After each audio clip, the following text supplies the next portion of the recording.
Lena returned to the world as if she had been reborn, though nothing about her rebirth carried the purity of forgiveness or the innocence of healing. The woman who emerged from the sterile white rooms of surgeons and mirrors no longer bore the face that once trembled under public judgment, humiliation, and betrayal. The scars had been erased with precision, bone reshaped, skin refined, identity reconstructed down to the smallest detail. Yet beneath the flawless surface lived the same heart that had learned pain too early and too deeply, a heart that had not forgotten a single slight, a single moment of abandonment. She chose a new name not as an escape, but as a weapon. Lena was not a disguise meant to hide. Lena was a vessel designed to carry vengeance into spaces where Luna had once been denied entry. Every syllable of that name was deliberate, clean, believable, and impossible to trace back to the girl who had been destroyed by the Spencers. From the moment Lena stepped into Los Angeles's elite fashion circles, she understood exactly how to move. She studied the rhythm of power, the fragile egos behind success, and the way trust could be purchased not with money, but with competence and emotional intelligence. Her reputation preceded her in whispers of admiration rather than suspicion. A PR strategist with an uncanny instinct for branding, crisis control, and public narrative, Lena quickly distinguished herself as someone who didn't merely fix problems, but transformed them into opportunities. She didn't chase visibility. Visibility found her. It was this quiet magnetism that drew Katie Logan's attention at a moment when Katie was ready to prove, to herself more than anyone, that she could stand independently, no longer defined by the shadows of past marriages or the towering legacy of men who once dictated her place in the industry. Katie's new fashion company was born out of resilience and cautious optimism, a testament to reinvention and self-worth. She wanted it to be different from Forrester Creations, not merely a competitor, but a statement of autonomy. When Lena walked into her office for the first meeting, Katie felt an immediate sense of relief she could not explain. Lena listened more than she spoke, absorbed details others dismissed, and asked questions that revealed not only intelligence, but emotional awareness. She understood Katie's fears, her ambitions, her lingering insecurities about relevance in a world that worshipped youth and spectacle. Lena did not flatter, she affirmed. She did not promise miracles. She outlined strategies with surgical clarity. Hiring her felt less like a business decision and more like finding an ally. What Katie never imagined was that by opening her doors to Lena, she had unknowingly welcomed the past into her future. The irony was cruel in its precision. Katie believed she was building something safe, something clean, something removed from the chaos of the Spencer name, yet the woman she entrusted with her company's public soul had come with one singular obsession burning beneath her composed exterior. Spencer. Not the brand, not the legacy, but the people. And among them, Will stood at the center of Lena's long-nurtured rage. Will, whose existence had once symbolized everything Luna was denied: legitimacy, protection, unconditional belonging. Will, who had never looked back at the wreckage left in his wake, because the world had always cushioned his fall. As Lena embedded herself deeper into Katie's company, success followed with almost unsettling speed. Campaigns went viral not through shock, but through storytelling that resonated emotionally. Collections were framed as narratives of strength, reinvention, and silent endurance. The press adored Lena's mysterious restraint. She gave them just enough insight to remain compelling without ever offering pieces of herself that could be dissected. Investors followed, buyers committed, and suddenly Katie's company was no longer an experiment, but a rising force. Katie attributed it to hard work and the right partnership, never suspecting that every milestone was also a calculated step closer to Lena's true objective. Behind closed doors, Lena allowed herself moments of stillness where the mask could loosen, just enough for memory to seep through. She remembered the girl she used to be, standing on the margins of a family that never fully claimed her, watching love be distributed unevenly. She remembered the humiliation, the judgment, the feeling of being disposable once her usefulness ended. Those memories were not softened by time, they had been sharpened. Lena did not want chaos or bloodshed. She wanted symmetry. She wanted those who had once felt untouchable to experience loss not as spectacle, but as erosion, slow and personal. It was inevitable that Liam Spencer would enter her orbit. Lena anticipated it long before it happened, mapping his emotional patterns, his vulnerabilities, his contradictions. Liam was a man perpetually torn between ideals and impulses, someone who saw himself as moral, yet repeatedly fractured the lives of those closest to him. Lena didn't approach him as a predator approaches prey. She approached him as a mirror. Their first encounters were incidental, orchestrated to appear spontaneous. A charity event, a shared elevator ride, a casual conversation that lingered just long enough to feel meaningful. Lena presented herself not as a threat, but as a safe space, a woman unburdened by complicated romantic histories, someone who understood disappointment without bitterness. Under the guise of a single woman rebuilding her life, Lena offered Liam something he had always been drawn to: emotional refuge without accountability. She listened as he spoke about responsibility, about the weight of expectations, about his desire to do the right thing even when the right thing felt suffocating. Lena never contradicted him, never challenged his self-image. Instead, she validated his internal conflict, subtly reinforcing the idea that his unhappiness was not a flaw but a consequence of being too considerate, too moral in a world that rarely rewarded such traits. Each conversation nudged him closer to questioning the stability of his marriage to Hope without ever explicitly criticizing it. Hope, meanwhile, existed in Lena's thoughts not as a person but as a symbol. Hope represented everything that had been effortlessly protected: the woman who was always given grace, second chances, public sympathy. Lena did not despise Hope for who she was, but for what she embodied: a world that forgave some women while condemning others. The goal was never to destroy Hope out of cruelty. It was to make her feel the same bewildering loss Lena had once endured, the quiet devastation of watching something precious slip away while being told to accept it with dignity.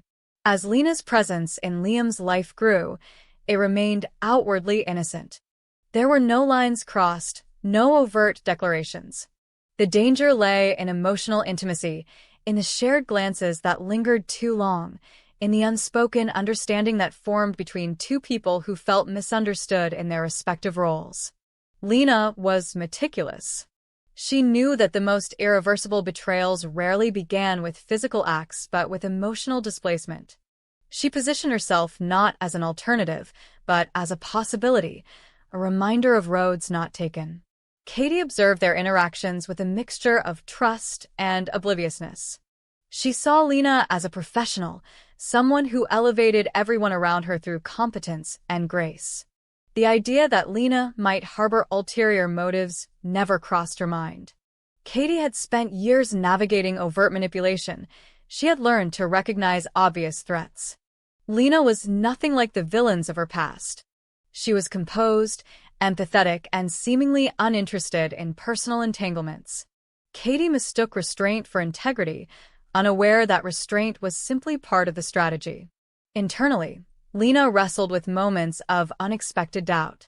There were nights when she questioned whether revenge would bring the closure she imagined. The success of Katie's company, the genuine respect she earned from colleagues, the almost familial warmth she occasionally felt in those spaces threatened to complicate her narrative. But every flicker of hesitation was extinguished by memory. Lena reminded herself that she was not here to heal. She was here to balance scales that had been tipped long before she had any agency. Compassion, she told herself, was a luxury afforded to those who had never been erased. As Liam grew more distant from Hope, the fracture was subtle enough to be dismissed by outsiders as normal marital strain.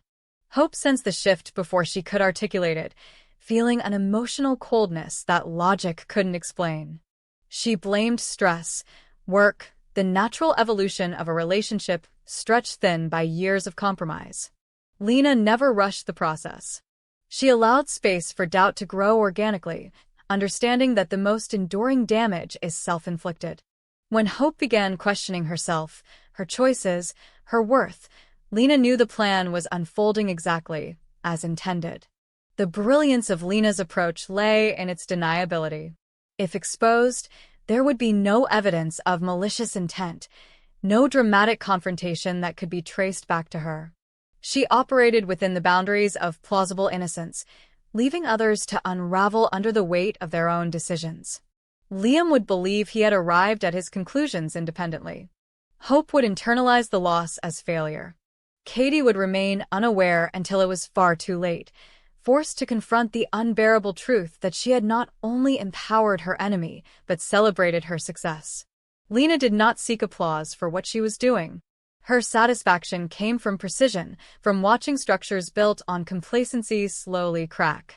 She understood that revenge was not about destruction but transformation, forcing those who once held power to see themselves without the protection of narrative. In dismantling the Spencer family's sense of invulnerability, Lena reclaimed the agency that had been stolen from her long ago. And yet, as the consequences of her actions loomed closer, Lena found herself standing at a precipice she had not fully anticipated. The woman she had become was strong, intelligent, and formidable, but she was also isolated. In choosing vengeance as her guiding force, she had closed the door on redemption without ever asking whether redemption was something she might still desire. The question haunted her not as regret, but as an unresolved tension, a reminder that even the most carefully constructed identities carry fractures beneath the surface. In the end, Lena understood that the greatest irony of her plan was not the pain it caused others, but the truth it revealed about herself. She had succeeded in becoming untouchable, admired, and feared in subtle ways, yet the victory was hollow in moments of silence. Still, she did not stop. She could not. The story had already been set in motion, and turning back would require a vulnerability she was no longer willing to offer. Katie's company continued to rise, Liam's marriage continued to strain, and hope edged closer to a heartbreak she could sense but not prevent. Lena watched it all with calm detachment, a queen moving pieces across a board no one else realized existed. This was not chaos. This was design. And as long as the world remained unaware of the woman behind the mask, Luna's revenge would unfold not as a scandal, but as an inevitable consequence of truths long ignored. Lena understood long before anyone else noticed that cracks rarely announce themselves with noise. They appeared quietly, in hesitation, in silences that lingered too long, in choices delayed for reasons no one could quite articulate. When she observed the shifting dynamic between Deacon and Sheila, she did not see a scandal in the making but an opportunity shaped by emotional fatigue and unresolved desire. Deacon's feelings for Taylor had not erupted suddenly. They had grown in the slow, dangerous way that made them feel justified to him. What unsettled him was not the affection itself, but the guilt that followed, the awareness that his heart was drifting away from the woman who had once embodied his redemption. Sheila sensed the change even before Deacon admitted it to himself, and that intuition, sharpened by years of survival, had begun to curdle into suspicion and quiet rage. Lena watched this triangle from a distance at first, cataloging the unspoken tensions, recognizing the familiar pattern of longing colliding with fear, and she knew instinctively that this was a fault line she could widen with precision rather than force. She approached Deacon not as an instigator, but as a confidant. The timing was deliberate, chosen at a moment when his defenses were already eroded by confusion and self-doubt. Lena presented herself as someone who understood moral compromise without judgment, someone who had lived long enough to know that people rarely fit into the clean categories they pretended to honor. Their conversations unfolded naturally, almost deceptively so, beginning with neutral topics before drifting toward deeper reflections on regret, second chances, and the quiet terror of wanting something that felt forbidden. Lena listened more than she spoke, offering him the rare gift of being seen without being corrected. In her presence, Deacon felt relief rather than temptation, mistaking emotional safety for honesty. What Lena cultivated was not attraction but trust, and trust proved far more valuable.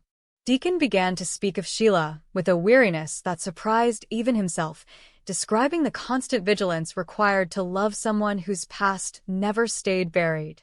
He spoke of Taylor with a tenderness that frightened him, a sense of calm he had not felt in years, and Lena absorbed every word without reaction, storing each detail carefully. She asked questions that felt supportive rather than probing, gently encouraging him to articulate fears he had previously kept locked away.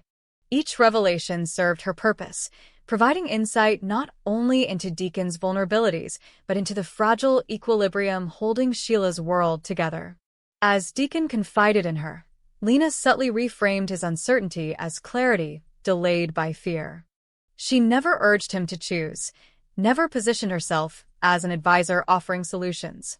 Instead, she normalized his confusion, suggesting that his hesitation was a sign of conscience rather than cowardice.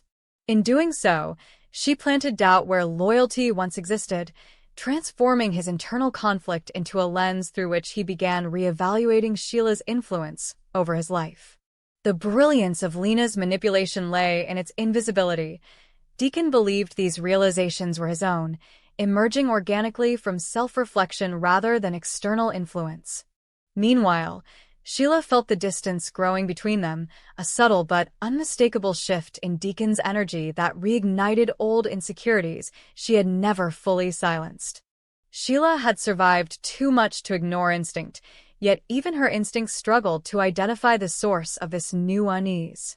Deacon was still present, still attentive in familiar ways, but something essential had withdrawn, leaving behind a hollow echo of connection. Lena ensured that this tension remained unresolved, allowing Sheila's imagination to fill the gaps with suspicion far more corrosive than any accusation could be. Lena's next move required a different approach, one that demanded calculated risk. Contacting Sheila directly meant stepping closer to the chaos she had previously observed from a controlled distance. Yet Lena understood Sheila in a way few others did, recognizing not only her volatility, but her acute awareness of power dynamics. Sheila was not driven solely by vengeance or obsession. She was driven by the need to never again be powerless. To reach her, Lena did not disguise herself as an enemy or a savior, but as a mirror. Their initial interactions were cautious, layered with mutual assessment. Lena did not rush to reveal her intentions, instead allowing Sheila to see her as an ally against the subtle forces threatening her stability. She spoke carefully about loyalty, betrayal, and the cruel ease with which families like the Forrestos and Spencers rewrote narratives to absolve themselves while condemning outsiders.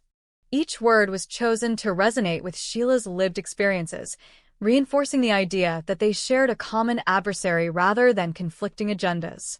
The moment Lena revealed her true identity as Luna was not dramatic, it was intimate. She did not present it as a confession but as an act of trust, stripping away the final layer of disguise to establish credibility. Sheila's reaction was not shock but recognition, as if some part of her had already sensed the depth beneath Lena's composed exterior. Luna spoke of erasure, of being rewritten by those with power, of watching others dictate her story while she was left voiceless. Sheila listened, not with sympathy alone, but with understanding rooted in her own history of exclusion and vilification. What bound them was not shared cruelty, but shared grievance. Both women had been labeled irredeemable by families who wielded morality as a shield for their own transgressions. Both had learned that survival required adaptability, and that truth was often less powerful than narrative. In aligning themselves, Luna and Sheila did not see partnership as an act of trust, but as a strategic necessity, a recognition that isolation had been their greatest vulnerability. Together, they began crafting a plan that was as intricate as it was restrained. There would be no overt attacks, no actions that could be easily traced back to them. Their goal was not destruction through exposure, but destabilization through division. They understood that families like the Forrestos and Spencers derived their strength not from unity alone, but from the illusion of moral superiority. By fracturing that illusion, they could inflict damage far more enduring than scandal. The first phase centered on sowing discord subtly, amplifying existing tensions rather than introducing new ones. Luna's access through Katie's company and her growing influence in social circles provided valuable channels of information, while Sheila's familiarity with the emotional architecture of these families allowed her to predict reactions with chilling accuracy. They identified fault lines that had been ignored or deliberately suppressed, unresolved resentments, unspoken rivalries, old betrayals that had never fully healed. Each maneuver was designed to appear incidental, a misunderstanding here, a misplaced trust there, allowing chaos to unfold under the guise of coincidence. Deacon became an unwitting conduit in this larger design. His internal struggle, already intensified by Lena's presence, made him more transparent than he realized. Information flowed through him not because he intended betrayal, but because vulnerability invites extraction. Lena never pushed him to reveal more than he offered. She simply created space for him to speak freely, knowing that honesty could be weaponized without his awareness. As suspicion grew between Sheila and Taylor, Lena ensured it remained ambiguous, never confirming nor denying accusations outright. Doubt proved far more effective than certainty, eroding trust slowly and persistently. Taylor, accustomed to moral clarity, found herself unsettled by Sheila's unpredictable responses, while Sheila interpreted Taylor's composure as concealment rather than innocence. The distance between them widened, fueled by misinterpretations that neither could fully articulate. Internally, Lena grappled with moments of unexpected resonance. Working alongside Sheila forced her to confront aspects of herself she preferred to keep buried, particularly the ease with which she could rationalize harm in the name of balance. There were moments when she questioned whether their actions served justice or merely perpetuated the cycle of pain that had shaped them both. Yet each doubt was countered by memory, by the vivid recollection of being dismissed, judged, and rewritten by those who never faced consequences for their own cruelty. Sheila, for her part, saw in Lena a reflection of the path she herself had walked, tempered by intelligence and restraint she had once lacked. Where Sheila's past actions had been driven by impulse and desperation, Lena operated with foresight and discipline. Their partnership became a study in contrast as much as alignment, with Sheila providing emotional intuition and Lena supplying strategic control. Together, they navigated the delicate balance between influence and exposure, ensuring that neither overstepped in ways that could unravel their progress. As the plan advanced, fractures within the Forrester and Spencer families became increasingly visible. Conversations turned guarded, alliances strained, and long-standing assumptions were quietly reevaluated. No single event could be identified as the cause, which only deepened the unease. Each family member sensed that something fundamental was shifting, yet no one could pinpoint the source. This ambiguity was Lena's greatest triumph, allowing her to remain invisible even as her influence permeated every interaction. Despite the meticulous control she maintained, Lena was not immune to the emotional toll of her duplicity. Living multiple identities demanded constant vigilance, and moments of solitude became rare sanctuaries where she confronted the cost of her ambition. She wondered whether she had sacrificed the possibility of genuine connection in pursuit of retribution, whether aligning herself with Sheila would ultimately mirror the very dynamics she sought to dismantle. These reflections did not weaken her resolve, but they added a layer of complexity that she could not ignore. By the time the first tangible consequences emerged, the groundwork had already been laid. Relationships frayed under pressure, trust eroded without obvious cause, and the once solid structures of influence began to wobble. Lena and Sheila observed the fallout with measured detachment, understanding that this was only the beginning. Their alliance was not fueled by immediate gratification but by long-term vision, a belief that true power lay in shaping outcomes rather than reacting to them. In forging this partnership, Lena had crossed a threshold from which there was no easy return. She was no longer merely responding to past wounds. She was actively redefining the future, both for herself and for those she believed had wronged her.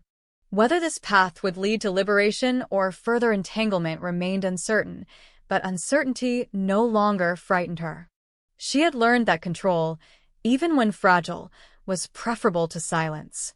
As the lines between victim and architect blurred, Lena accepted that the story she was writing would not end neatly. Redemption, if it existed, would not come from forgiveness granted by those who had once erased her. It would come, perhaps, from reclaiming authorship of her own narrative, even if that narrative unfolded in shadows.